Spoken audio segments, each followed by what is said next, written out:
Au sommaire de ce journal, la banque panafricaine Ecobank Côte d'Ivoire ouvre les portes de sa nouvelle agence digitalisée dans la commune du Plateau. Entrepreneuriat, le centre de démonstration et de promotion de technologie en collaboration avec son partenaire Junior Achievement Africa a initié une formation à l'attention des femmes agro-transformatrices. Lutte contre la désertification. Une signature de partenariat a eu lieu entre la présidence de la COP15 et Foxtrot International au Plateau pour booster les actions de lutte. Et puis nous parlerons du concours radio Amis des enfants, initié par l'Union des radios de proximité de Côte d'Ivoire et l'UNICEF. 5 radios de proximité, toutes de l'intérieur du pays, remportent les prix. Nous y reviendrons.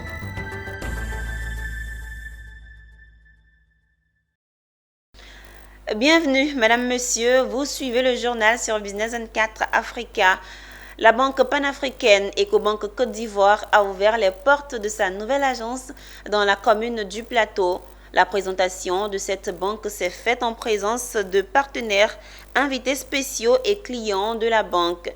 Cette nouvelle agence offre une opportunité aux clients de la banque de gagner du temps dans les différentes opérations bancaires en toute liberté et avec un espace client bien aménagé. Pierre Tebeu et Richard Akeke nous présentent cette nouvelle agence. Cette nouvelle agence de Ecobank est située en plein cœur de la ville d'Abidjan, dans la commune des Affaires, au Plateau. La banque panafricaine a encore innové à travers cette agence au grand bonheur de ses clients. La nouvelle agence dispose d'un espace moderne, convivial et innovant, conçu pour permettre aux clients de la banque de gagner du temps et vivre une expérience bancaire mémorable. Dans cette nouvelle agence, le client est au centre des priorités de la banque. Il peut tout seul faire ses opérations ou se faire assister. Auparavant, les files d'attente étaient très longues. On passait en moyenne 45 minutes pour juste une petite opération. Aujourd'hui, les choses ont changé parce qu'on a prévu un espace digital qui permet donc au client d'être totalement libre. Il a la possibilité de partir et de tirer son relevé, de tirer son RIB, de voir son solde sans pour autant chercher à rencontrer une personne à la clientèle. Et donc, en 5-10 minutes, le client il est parti. Et même des transactions basiques, je veux parler de faire un retrait par exemple à la caisse. En moins de 10 minutes, aujourd'hui, le client est servi. Un projet pensé et réalisé pour permettre aux clients de gagner plus de temps, de contrôler le mouvement de ses comptes en seulement quelques minutes. On a créé plusieurs espaces à l'intérieur de l'agence. Un espace libre-service où le client peut se servir. Donc, c'est l'espace digital.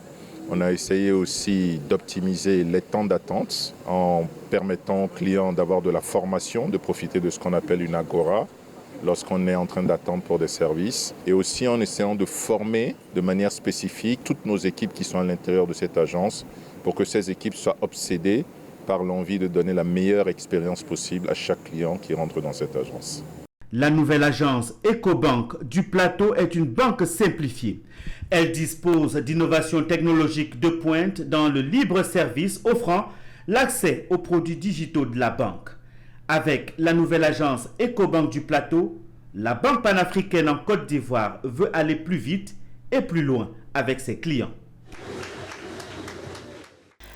Et nous poursuivons cette édition dans le domaine de l'entrepreneuriat. Le CDT, entendez Centre de démonstration et de promotion de technologie, en collaboration avec son partenaire Junior Achievement Africa, a initié une formation à l'attention des femmes agro-transformatrices de la ville d'Abidjan et ses environs. Ce vendredi 14 juillet, les participantes ont reçu leur parchemin après 3 jours de formation. L'objectif de cette formation pour le CDT est d'emmener les femmes des associations et autres mouvements à se mettre ensemble pour plus d'autonomie. Pierre Tebeu et Nicolas Angwa nous rapportent les faits. Le code secret du succès en entrepreneuriat est la formation et le renforcement de capacités.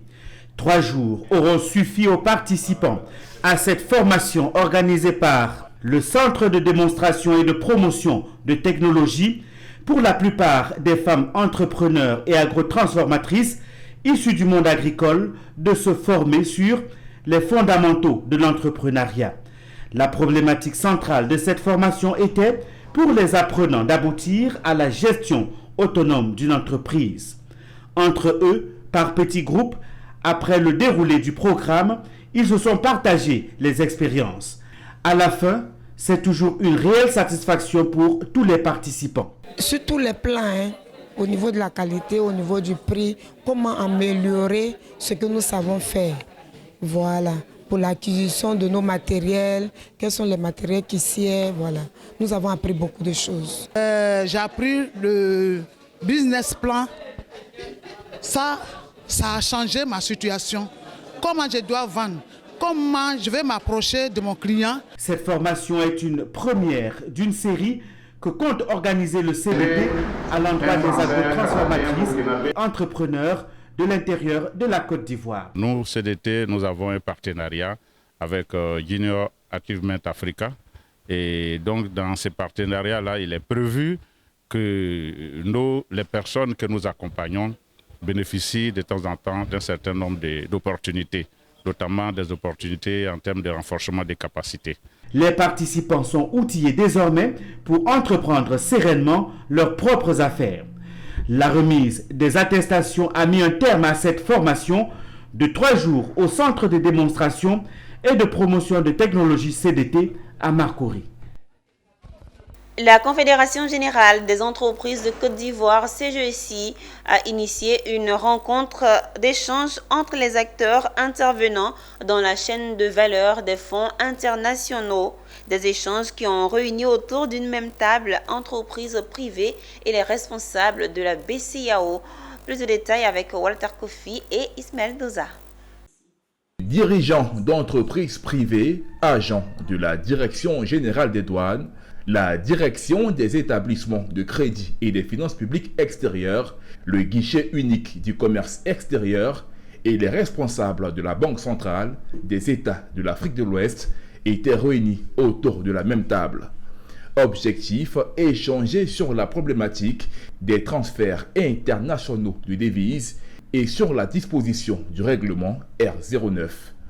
Des assises principalement menées par l'équipe de la BCEAO, qui en tant que gérante des devises de l'Union économique et monétaire ouest-africaine, est revenue sur les règlements relatifs aux relations financières extérieures des États membres.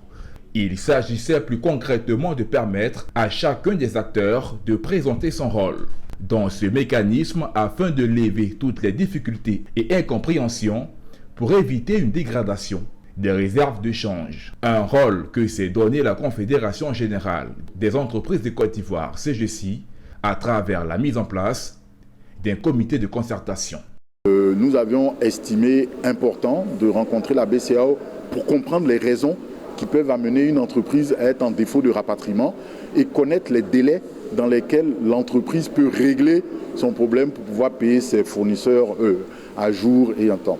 En même temps, nous savons que, dans ce mariage à 3, entreprises, BCEAO et banques, nous savons qu'il y a d'autres acteurs qui interviennent, le ministère, le Trésor, qui autorise l'échange, et puis la douane, qui donne un certain nombre de documents qui prouvent que l'exportation a bel et bien eu lieu. Rappelons que la réglementation des relations financières extérieures, contenue dans le dispositif R09, implique les activités financières telles que les opérations d'exportation, d'importation et des transferts de fonds. Elle met aussi en jeu un ensemble d'acteurs, dont ceux des établissements financiers publics, des banques, les douanes et la BCEAO. Intéressons-nous à la sécurité maritime. Le stage de formation des opérateurs radio de stations côtières organisé par l'Institut de sécurité maritime interrégional de l'Académie régionale des sciences et techniques de la mer a pris fin ce 14 juillet. Cette formation s'inscrit dans le cadre du projet SWEMS, un projet d'appui à la sécurité maritime intégrée de l'Afrique de l'Ouest. La cérémonie de clôture a vu la remise de certificats aux participants et c'était en présence. C'est une remise symbolique de certificats de fin de formation qui vient récompenser 15 opérateurs radio de stations côtières à l'Institut de sécurité maritime interrégional de l'Académie régionale des sciences et techniques de la mer. Responsables de l'exploitation des équipements de radiotélécommunication de leurs stations, les opérateurs radio participent à la mise en œuvre du système d'information régimentaire. Cette formation qui a débuté depuis le 3 et qui s'achève ce 14 juillet a pu renforcer les capacités de ces opérateurs radio. Les participants ont pu bénéficier de formations intensives à travers des ateliers pratiques, des simulations d'opérations d'urgence et des conférences animées par des experts dans le domaine. Nous sommes réunis pour la session de clôture du stage consacré aux opérateurs radio des stations côtières.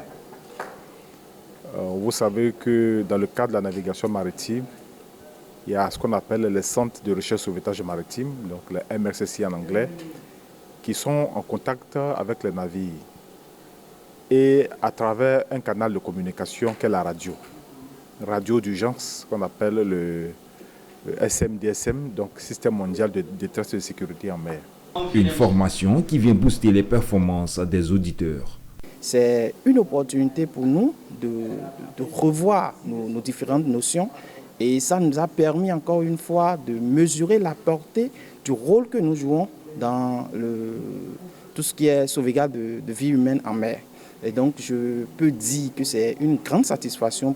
I'm very happy for this training. Of course, we learned a lot. All of the participants, of which we testified that in front of the director of these noble institutions. La cérémonie de clôture des opérateurs radio dans le cadre du projet SWEMS qui a bénéficié de l'appui financier de l'Union européenne marque la fin de ce projet à Abidjan. Le combat contre la désertification à l'échelle de la planète nécessite de la stratégie. Elle requiert des ressources importantes et appelle surtout à des alliances. C'est dans ce contexte qu'une séance portée sur la signature du protocole d'accord entre la présidence de la COP15 et Force 3 International a eu lieu récemment au plateau. Ce protocole d'accord a pour objectif de définir les lignes directives de cette collaboration entre ces deux parties, nous disent Anja Sémian et Ismaël Doza.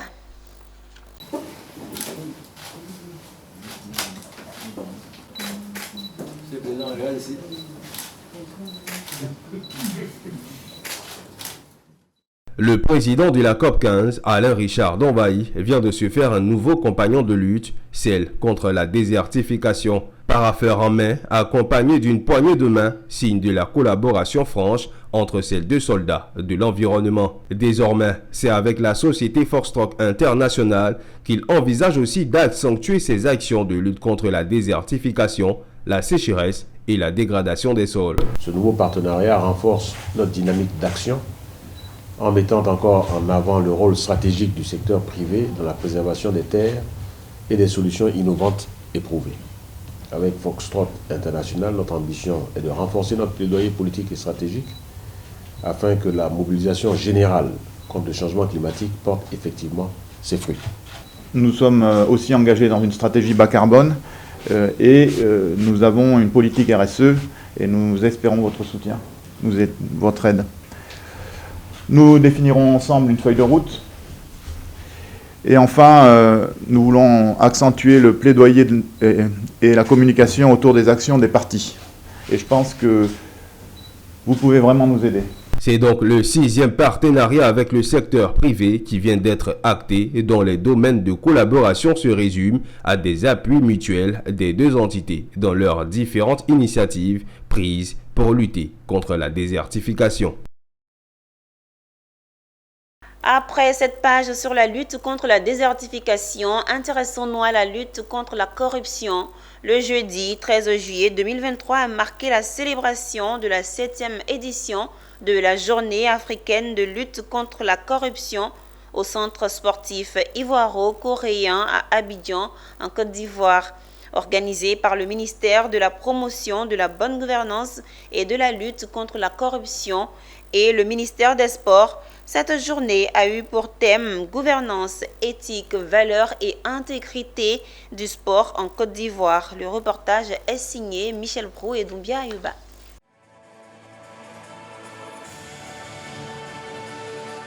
Des démonstrations et enchaînements parfaitement exécutés par des jeunes pratiquants. C'est le spectacle qui a été donné de voir lors de la célébration de la 7e édition de la Journée africaine de lutte contre la corruption. La célébration de cette journée par la communauté africaine était pour la Côte d'Ivoire une occasion d'afficher sa ferme volonté à faire de cette lutte une priorité, surtout dans le secteur du sport ivoirien. Respectivement, Zoro Epiphane Ballo et Claude Daou-Paulin ont souligné l'importance de la lutte contre la corruption pour la promotion de la bonne gouvernance. Toutefois, ils ont mis l'accent sur la nécessité d'assainir le secteur du sport à quelques mois de la 34e édition de la Coupe d'Afrique des Nations, dont la Côte d'Ivoire est le pays hôte. L'organisation de la 7e édition de cette Journée africaine de lutte contre la corruption, sous un thème en rapport avec le sport, a pour objectif de sensibiliser les acteurs du mouvement sportif ivoirien et les populations sur les enjeux de la lutte contre la corruption en général, mais particulièrement la lutte contre la corruption et la bonne gouvernance dans le secteur du sport. Nous venons d'investir en Côte d'Ivoire plus d'$1 milliard pour préparer une compétition exceptionnelle, la Coupe d'Afrique des Nations, en infrastructures sportives, d'hébergement, en infrastructures connexes, des routes, des hôpitaux, des plateaux techniques sanitaires améliorés, pour donner un héritage aux jeunes générations. Mais pour ce faire, pour que cet héritage soit pertinent, il faut préparer les hommes, les former des dirigeants qui vont pouvoir exploiter toutes ces infrastructures. Et pour ce faire, il faut de la bonne gouvernance. L'éthique, la transparence et l'intégrité, des valeurs qui doivent prendre leur place dans le domaine sportif. Pour nous, c'est important d'avoir une action anticorruption depuis la gouvernance et à travers aussi la gestion de l'activité. Je pense qu'on a tout un plan où d'ailleurs lutter contre la triche. Il faut déjà mettre en place une base de données qualifiée, il faut sensibiliser et puis il faut prendre des dispositions pour la répression. La célébration de la 7e édition de la Journée africaine de lutte contre la corruption était l'occasion de lancer un appel pour la mobilisation de l'ensemble des structures étatiques et non étatiques œuvrant dans le domaine du sport, notamment les ministères techniques, le secteur privé, la société civile et tous les acteurs du mouvement sportif ivoirien pour la promotion d'un sport sain. Une lutte également contre les pesticides. On le sait, les pesticides sont des produits chimiques qui agissent biologiquement pour réguler le développement des plantes cultivées ou éliminer des bioagresseurs. Mais ces produits peuvent avoir de différents effets toxiques sur la santé humaine. Pour en parler, INADES Formation a initié un atelier avec des acteurs que sont les décideurs, les ONG, les responsables et employés des filières, les agriculteurs et agricultrices. Il s'agissait pour eux d'échanger sur les toxicités et leur prévention. Le récit de Eunice Bogou. C'est un cadre d'information, d'échange et de propositions sur la problématique de l'utilisation des pesticides chimiques de synthèse entre les décideurs, les ONG et les acteurs du monde agricole. Leurs réflexions sont axées sur 3 thèmes essentiels, à savoir la toxicité, l'exposition et la prévention. Selon les experts, il s'agira d'enrichir les connaissances des acteurs sur les situations d'exposition en agriculture, leurs déterminants et les stratégies possibles pour les prévenir et les limiter. Un objectif que s'est assigné l'INADES Formation pour améliorer l'environnement des acteurs. De sensibiliser tous les acteurs sur l'utilisation de ces produits. Leur stockage, nous voyons dans nos maisons au niveau rural, des stockages dans les chambres à coucher, des produits entamés avec des remanences à n'en plus, et puis la mauvaise utilisation aussi. Alors c'est un défi majeur à relever puisque ça y va de la santé publique des utilisateurs. Face au défi d'une alimentation saine et adéquate, ils sont nombreux, ces participants, à avoir accordé une importance à cette formation. C'est un atelier qui est le bienvenu parce que nous, producteurs, nous utilisons énormément de produits, des pesticides. Souvent, nous ne connaissons pas la formulation de ces pesticides.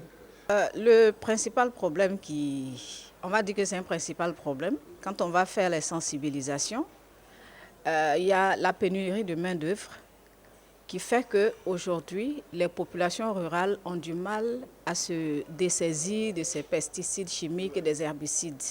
Notons que cet atelier d'information s'inscrit dans le cadre du projet de promotion des pratiques durables et la mise en place de la politique de réduction de l'utilisation des pesticides chimiques de synthèse dans l'agriculture.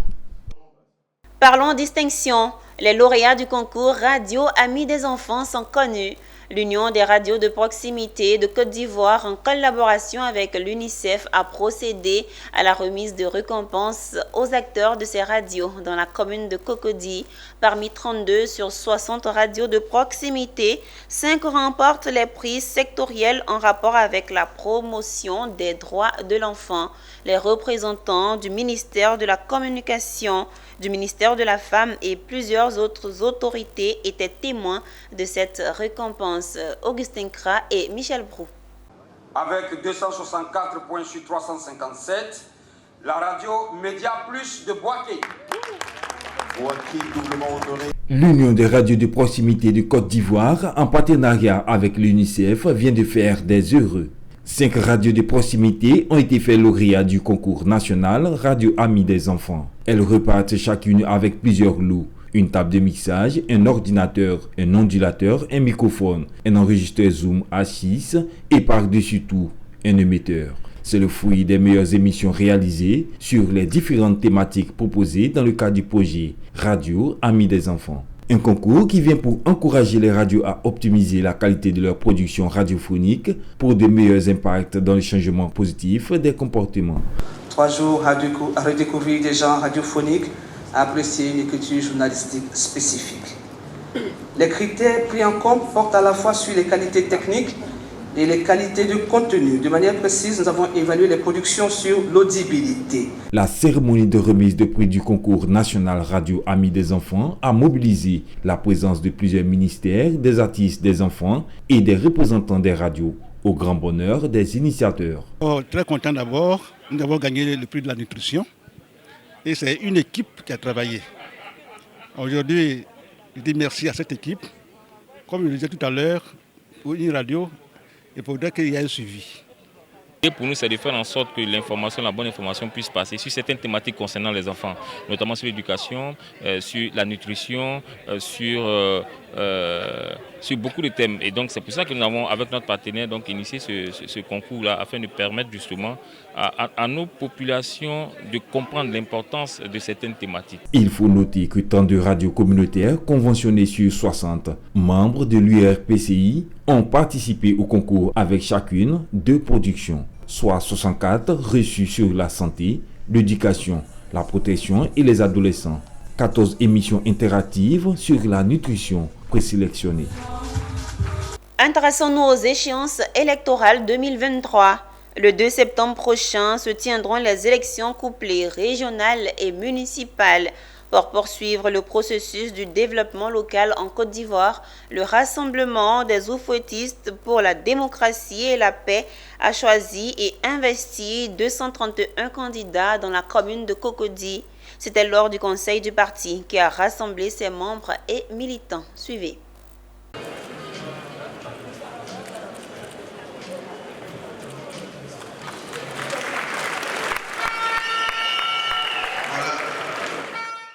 Ils sont 231 qui porteront l'étendard du Rassemblement des oufouettistes pour la démocratie et la paix à l'occasion des élections couplées régionales et municipales du 2 septembre prochain.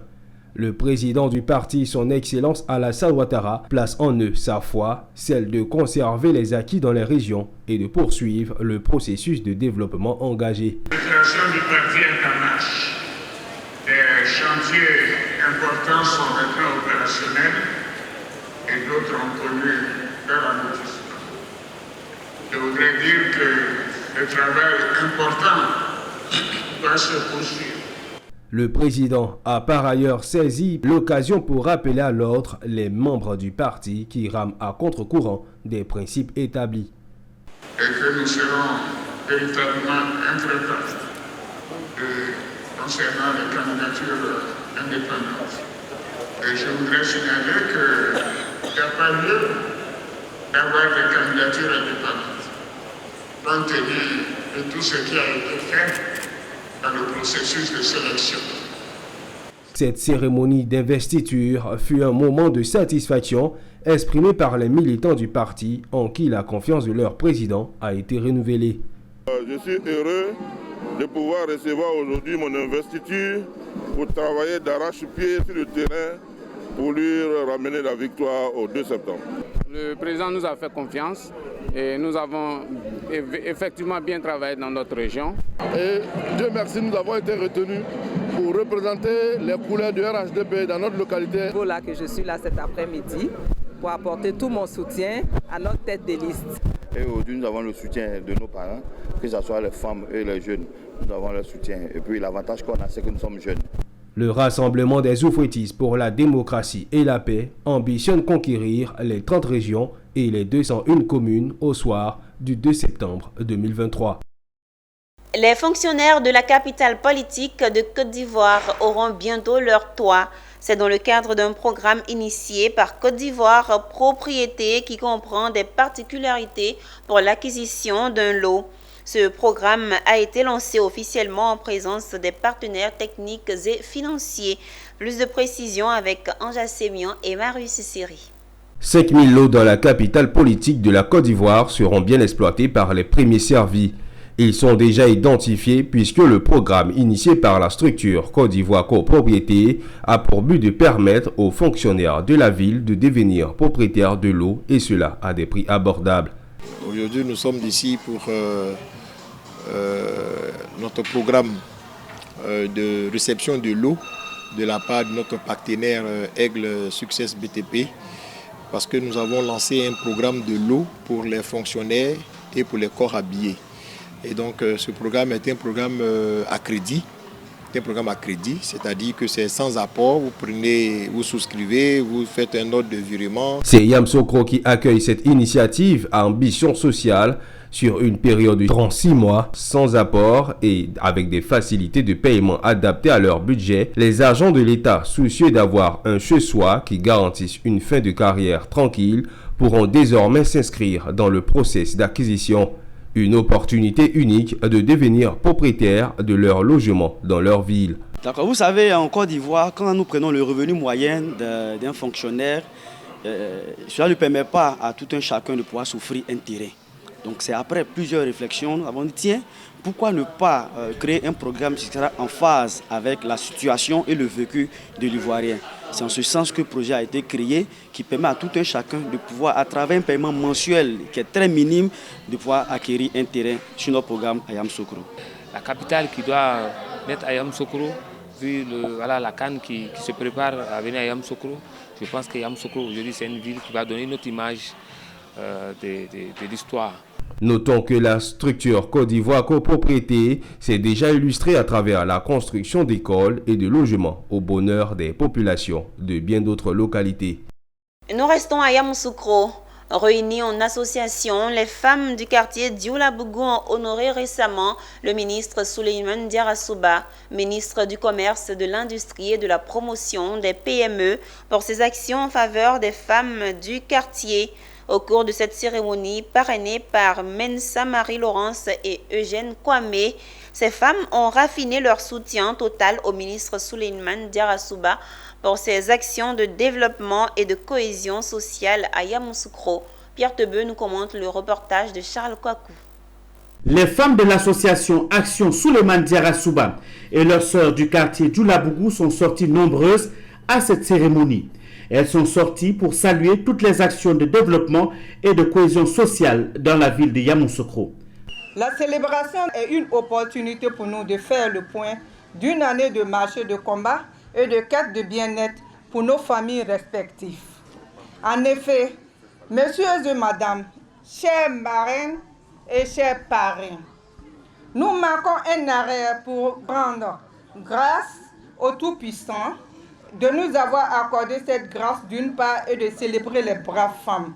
Au cours de cette cérémonie, saluant également le vivre ensemble, la marraine a saisi l'occasion pour encourager ces braves femmes.